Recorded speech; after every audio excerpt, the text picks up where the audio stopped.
Greetings, I'm Salvador Cordova. Welcome to the Evidence and Reasons for the Christian Faith video channel. Greetings especially in this Easter season as we celebrate the death and resurrection of our Lord and Savior Jesus Christ. Greetings to all, and a special greetings to my Christian brethren. Most of my Christian life, I can honestly say, has been lived with just a mustard seed or less of faith. I am a doubting Thomas and always craving for whatever scraps of evidence that might bolster my faith. I think there are probably some out there, and I'm speaking to you, that are in a similar situation. Being a former scientist and engineer, and then now also an independent researcher in the area of molecular biophysics, skepticism is the norm. We're skeptical of ourselves and our abilities, and we value, at least I hope people value, getting correction and double checking. I know I was very grateful when I worked in safety critical areas in aviation and aerospace and defense that my work was double checked, because I know I make mistakes and I misunderstand things. And so I actually think, unlike what I see that's very unfortunate in certain church cultures, that doubts and questions are dealt with harshly, as if to question and want and to desire reassurance is a bad thing.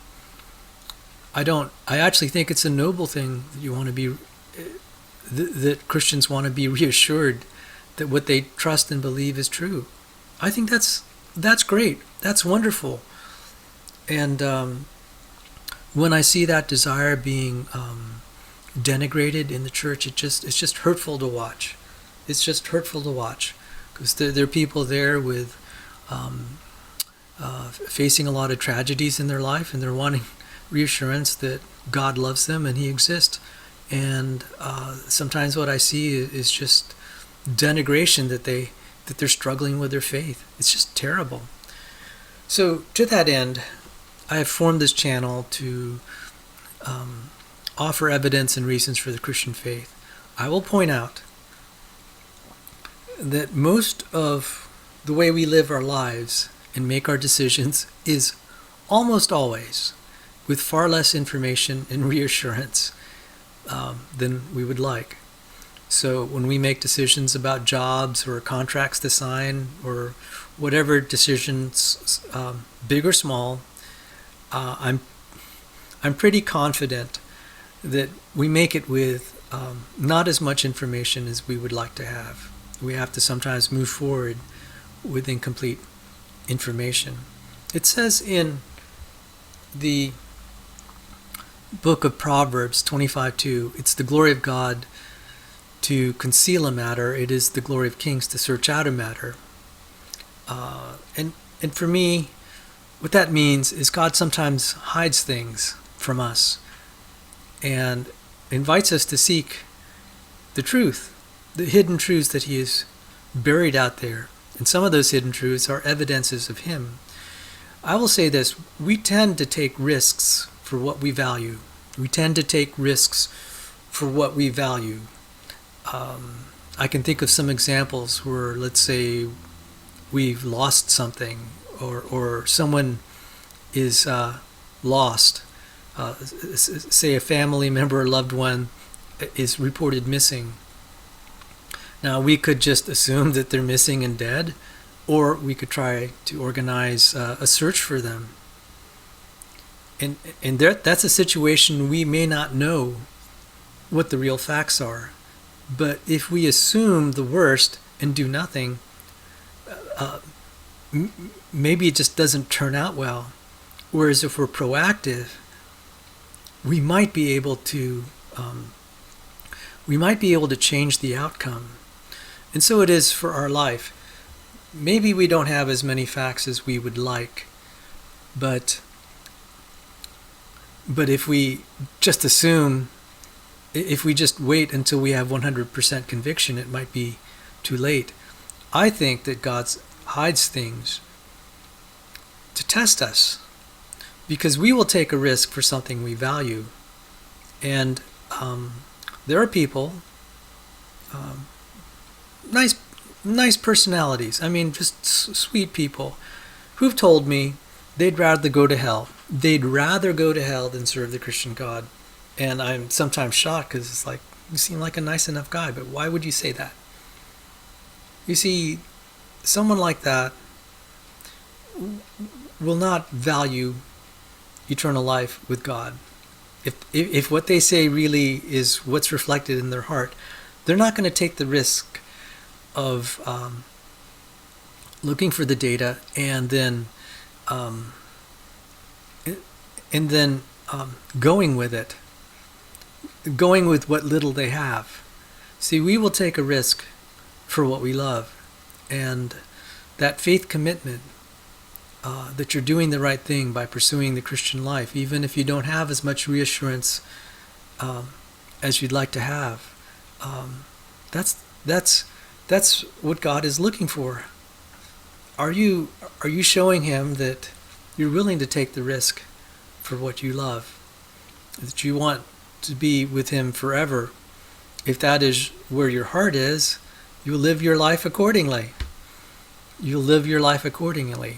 It's just like when you're searching for that missing person, you don't know whether it's going to turn out the way you want or not, but you're going to search if you value it. Or that hidden treasure, you may not know that you're going to find it or not, but if you value it, you're going to search for it.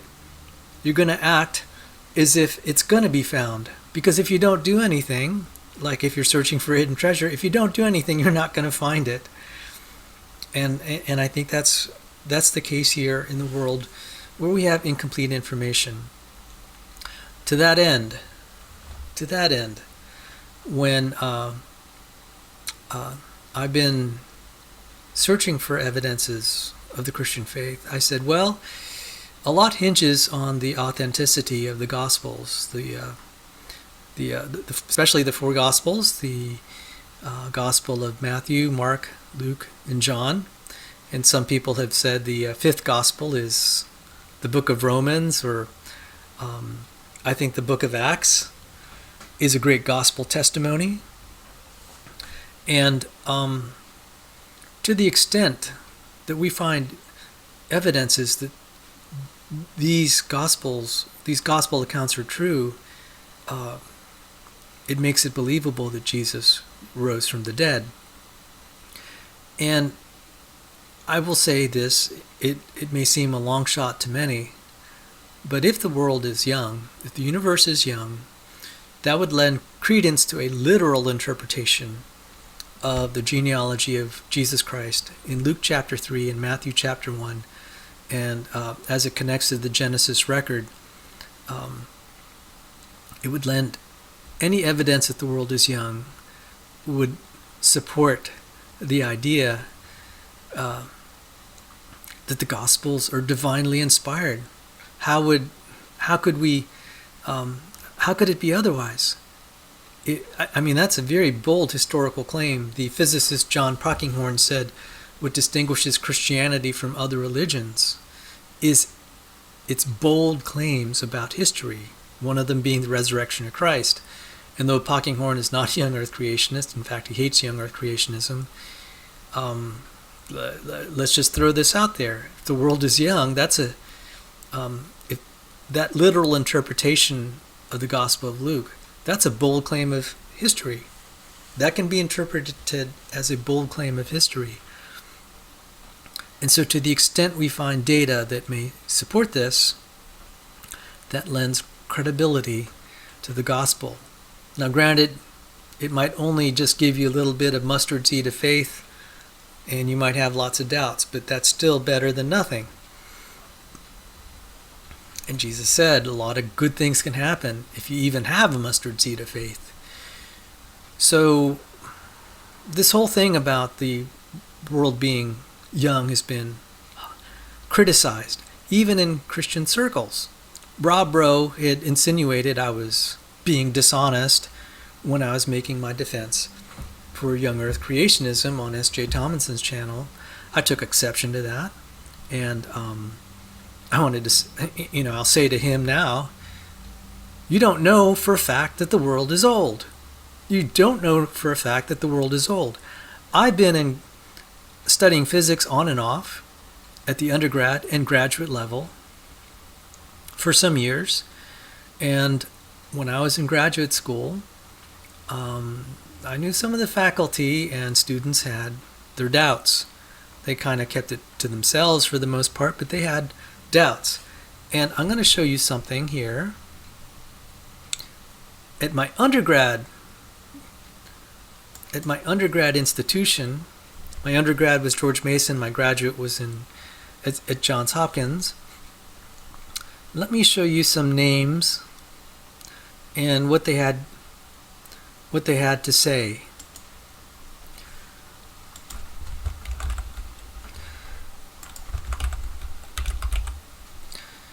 I'm highlighting here the name Minas Kafatos at George Mason University. He was the head of the Center for Earth and Space Observation. He has a PhD from MIT, so he was the department head of that department at George Mason. He had a PhD in physics from MIT. And I'm going to point out another name, Malabika Roy, also at George Mason. And then right underneath is Sisir Roy, George Mason. So here are faculty members at a school, my undergraduate, and they are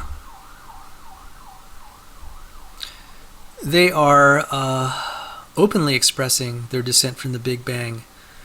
My professor of supplementary quantum mechanics, James Trefil, although he believes in the Big Bang, he did express a little skepticism in one of his books called The Dark Side of the Universe. In fact, he had a chapter that said the 5 reasons galaxies can't exist.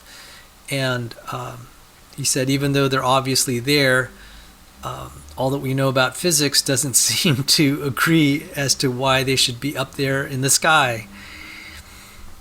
And so, as a student, what am I going to do with this?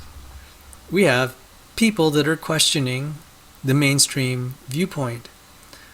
Now, to be fair, I believe the individuals just named here that I identified, they're definitely not creationists. They have an alternative viewpoint where the universe might actually be eternal. But all this to say, I don't think anyone really knows for sure or can say with 100% certainty that any cosmological model that's on the table is confirmed. Right now, I think the field, it's a level playing field for all possible theories. And I'm going to try to point out some developments. So if the Big Bang theory, which is actually better than an eternal universe theory, in my opinion, as far as its friendliness to the Christian faith, I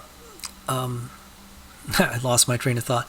A Big Bang theory, if the Big Bang theory, though, is a hang-up in the cosmology and the properties of light and constancy of the speed of light and the distant starlight problem are a hang-up for you, there's been some news that might show that the Big Bang is false. And just by way of extension, what else do we not know? And I've seen this pop up in my physics classes. One thing that's very interesting is that when I was in cosmology class, we've heard about young Earth creationists trying to solve the distant starlight problem. I was sitting in cosmology class and they're saying, well, there's another problem with the Big Bang. And one way to fix it is to invoke this idea that the universe, galactic amounts of matter, were pushed around at thousands, millions, maybe infinite times the speed of light. And I'm like, okay, so to rescue the Big Bang, it's perfectly legitimate for the mainstream to invoke faster than speed of light movement of galactic-sized matter, galactic quantities of matter. Perfectly legitimate in their view. No one complains. Great theory, great idea. But the moment young Earth creationists start to invoke or even speculate on that, they're cranks. And I said, yeah, this doesn't smell right. This is a double standard. And when I saw that, and I was sitting in class, I almost fell out of my chair, figuratively speaking. And I was saying, oh boy. And I thought young Earth creation hypotheses were outrageous. What's out there to support the Big Bang, in my opinion, is just as outrageous, maybe more so. And so when people criticize me for thinking the universe is young, it's like, well, it's no more outrageous than anything else that's out there. You just, the mainstream just doesn't want to admit that some of their ideas are outrageous. Things like dark matter and this inflation field.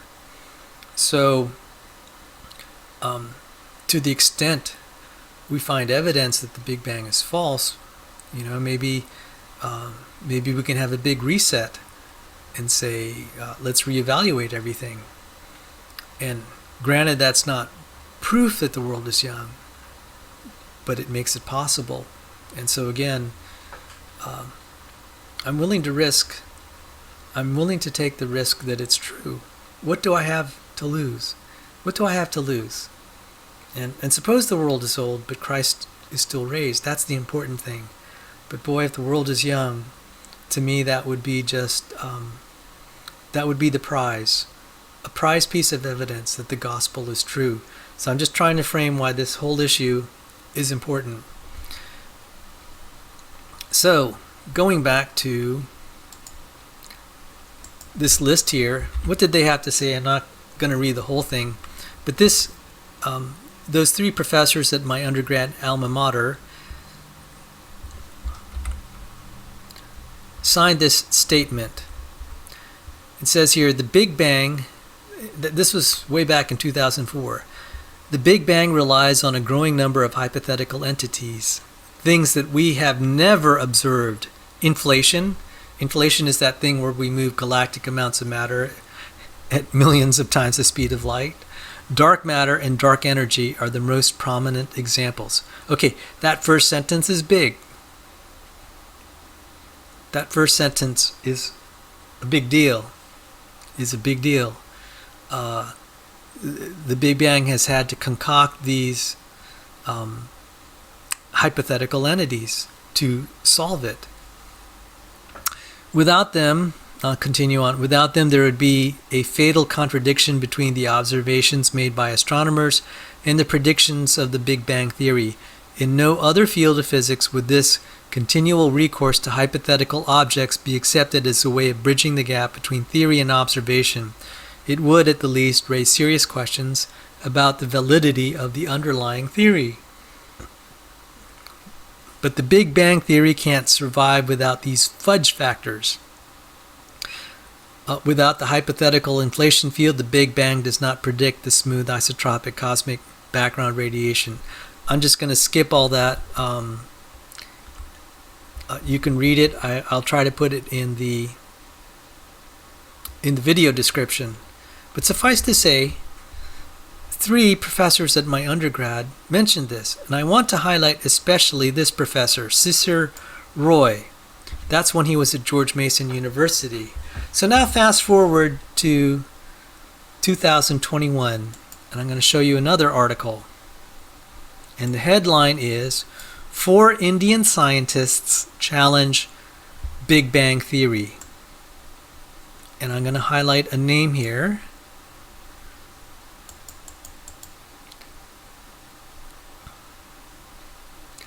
You'll see it here, Sisir Roy. And I confirmed, I looked at, I had to Google around. It is the same Sisir Roy that was at George Mason, and he was there in the 90s and a little bit in the early 2000s. But he has since relocated to the National Institute of Advanced Studies in Bengaluru, which I presume is in India. So, The big news here is his objections now have entered. Let me just read this briefly. In a research paper published recently in the prestigious International Journal of Astronomy and Astrophysics, Professor Sisir Roy and his other colleagues here that I'm going to skip have revealed findings contrary to the continuous and uniform nature of movement of light towards the red band of light in the spectrum, casting doubts and challenging the Big Bang theory itself. So how many years has the Big Bang been in existence? The 1960s, 40, 50, maybe almost 60 years. And it's maybe starting to show some cracks, especially the last 3 years. So let me read this. 4 Indian scientists challenged Big Bang theory. The Big Bang theory was based on observation of the redshift in the light spectrum. This is published the 6th of March 2021, 4:36 a.m.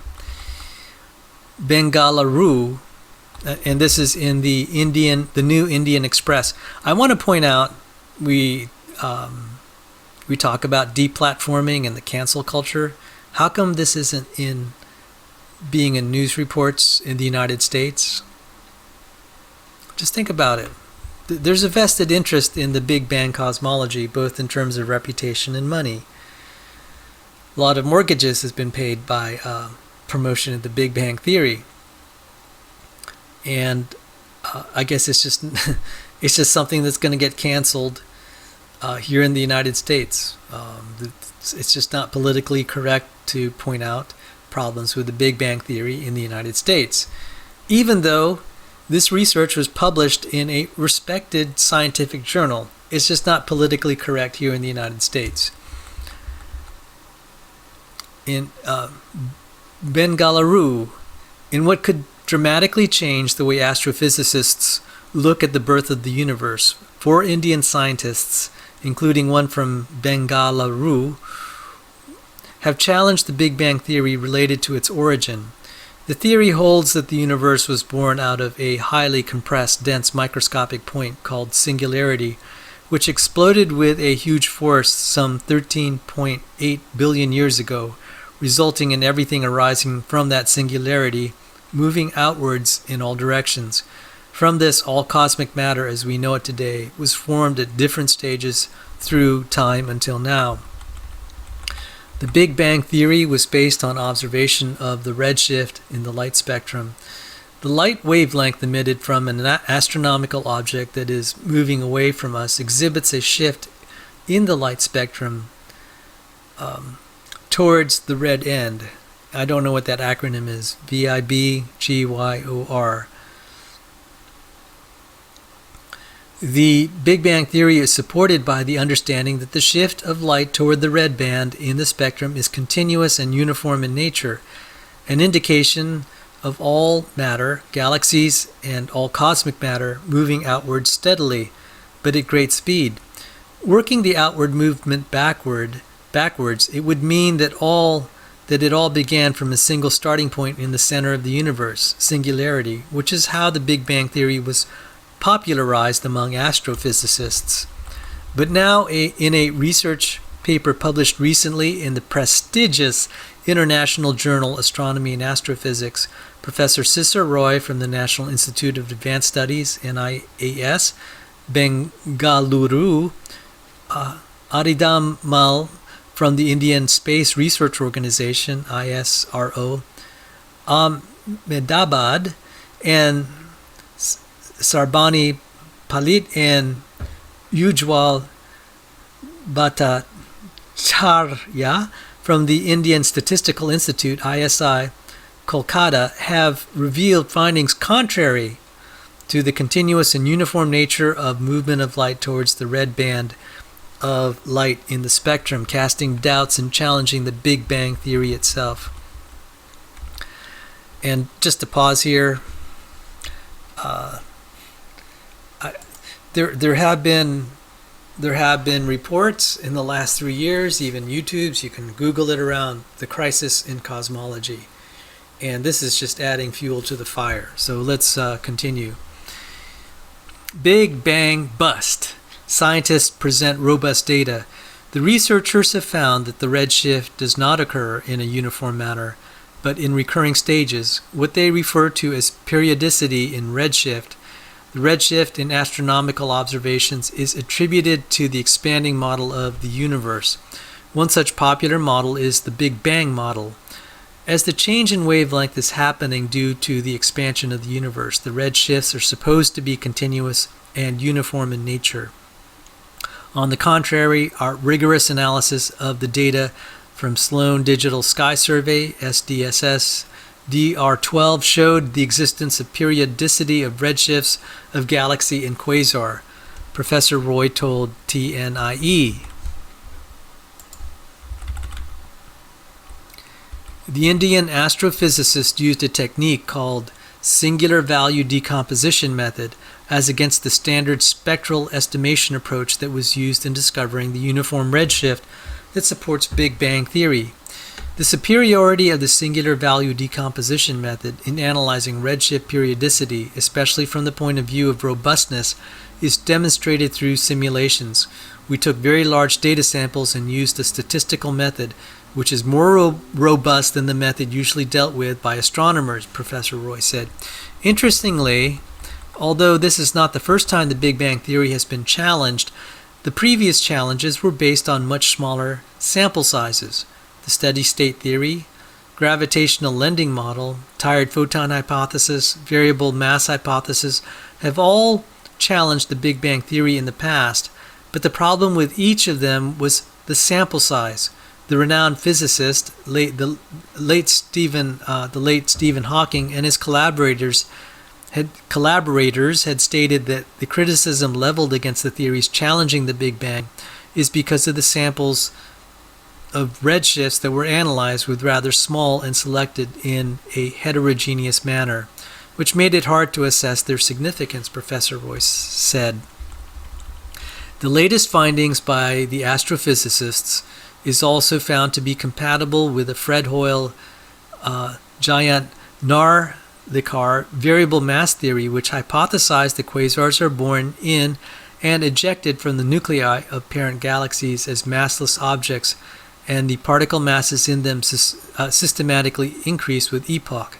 Our findings may support some alternate models like the Hoyle-Narlikar variable mass theory on the existence of periodicity of redshifts.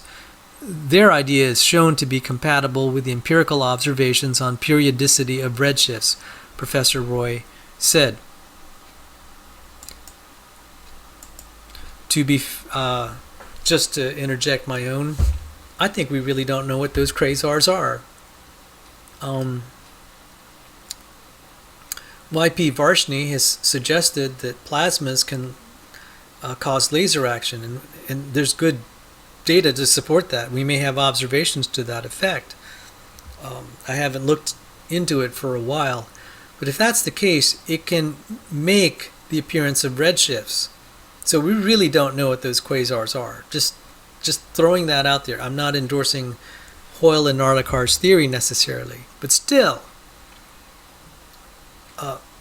the important thing is the fact that even this paper was published in a prestigious journal is saying that scientists, the editors of this journal, and probably a lot of scientists are saying, hey, maybe we need to reevaluate. And this is not surprising to me. There have always been a persistent number, even though they're in the minority, of first-rate astrophysicists and cosmologists that had their doubts and have articulated it. And as people have asked, well, why do you believe in the young Earth, the young cosmos? I've said, well, even though I don't have as much data as I would like, over the years, the trend has continued to be favorable. Each year, theories that were well accepted started to fall apart, and we're starting to see that, especially the last 3 years. Cosmology in crisis. Anyway, continuing on. In 1973, astronomer William G. Tift was the first to report the non-uniform nature of the redshifts, or the periodicity of the redshifts. To be fair, not everyone agrees with that, and that's still okay. Subsequently, several astrophysicists, including India's world-renowned professor Jayant Narlikar, analyzed the data and claimed that such periodicity of redshift for galaxies and quasar exists.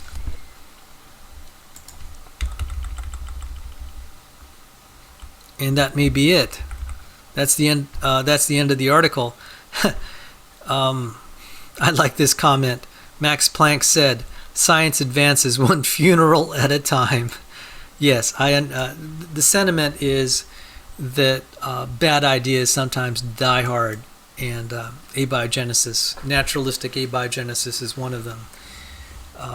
So, with that, I wish you all a happy Easter, and I know this may not be the slam dunk we're all looking for, but it gives hope. And I'll say, as I've watched the creationist saga play out over the years, I've been encouraged. I've been encouraged. Each year, something comes out that challenges the mainstream in a pretty big way. I think the creationists and ID proponents, whether they be old Earth or young Earth, are celebrating what we're discovering about the difficulty of the origin of life, and this, in my opinion, what is now pretty much fraudulent abiogenesis research industry, where they have actual real experiments that work, but then they advertise these very well-crafted experiments that are very sensitive to perturbation, meaning if you change little things in this recipe that might be 90 pages long, you're not able to synthesize the chemical you want. But then they'll go ahead and say, this suggests how it happened by random chance. And I think that's misleading at best. It's delusional at best. It's fraudulent at worst. This is like suggesting, look at all the manufacturing processes of what goes into building a 747, and then arguing, hey, this demonstrates a tornado can go through a junkyard and build it. That's not honest. That's the abiogenesis industry. And I began to see some of this also in the evolutionary industry. And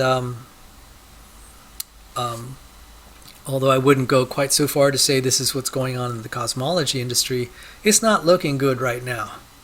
It's not looking good right now. So I think all bets are off as to which theory is going to win out, which theory is going to carry the day. And you all know where I'm placing my bet, and I'm willing to place that bet because I have nothing to lose. But someone who places their bet on the universe having a naturalistic origin, that's not a bet I want to make. There are gradations in between there, of course, and I acknowledge that. But what do I have to lose by supposing this is true? So we'll see how this plays out, is all I could say.